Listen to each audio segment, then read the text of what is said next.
Hello.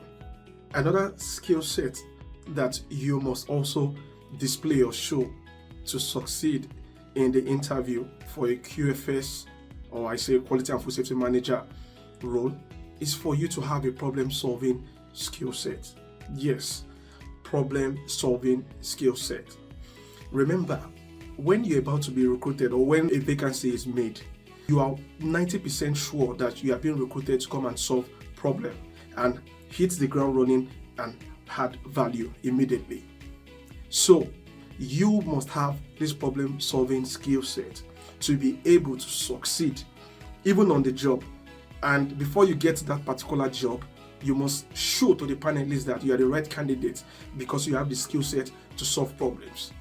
The world is full of problems. We all know that.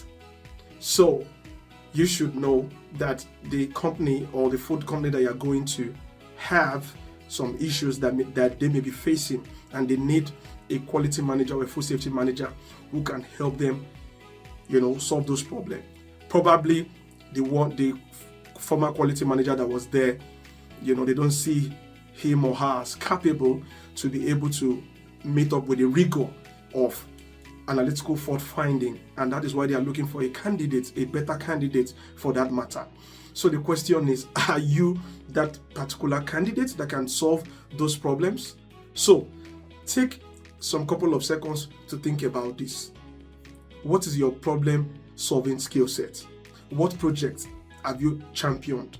Even if you have not championed a project or led a project, have you been part of a project team that was able to solve a particular problem?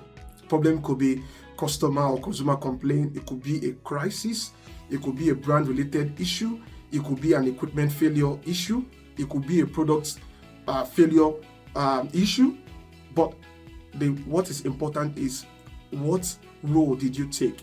And I always advise those who contact me privately on how to pass their interview. I tell them that when you're responding to interviews, that you should use the STAR approach.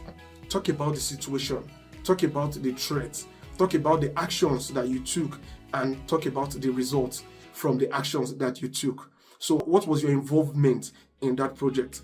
Now you need to show to the panelists that you have an active role to solving that particular problem. And what did you do? The panelists are interested in what you have done, because they're going to ask you, for instance, to explain to them a situation where you were involved in solving a particular problem that has been a very big bottleneck for your company. So you must have a story to tell, like I said, and this is where your experience comes to bear. So you should be able to tell them, what was your role in solving that problem, what you did, maybe by assembling team members, maybe doing a root cause analysis, maybe developing smart action plans, then afterwards implementing those plans, then, you review, monthly, then you give the results of or the outcome from your activity, what you were able to achieve. Maybe you reduce complaints by 70%, or the problem was totally nipped in the bud, that earned you more pay rise or an excellent performance during your appraisal.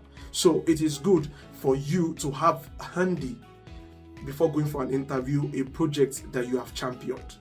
What project have you championed? What project have you led? What project have you been involved in? If you have not even led one, what did you do? You need to reflect all of this, to the panelists for them to be able to see you as someone that is fit for that particular role. So always remember, when you talk about problem solving, always reflect your team playing skill set, how you also communicate with your colleagues, how you were able to get the buy-in of your colleague for you guys to come together to solve the issue. Because you cannot solve a problem in isolation.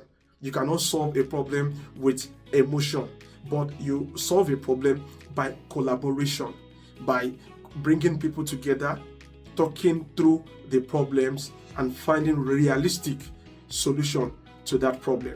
So you must have this planned out before going for that interview, because you'll be tested in your problem solving skill set. I hope you have one or two things to learn from this video. Thank you.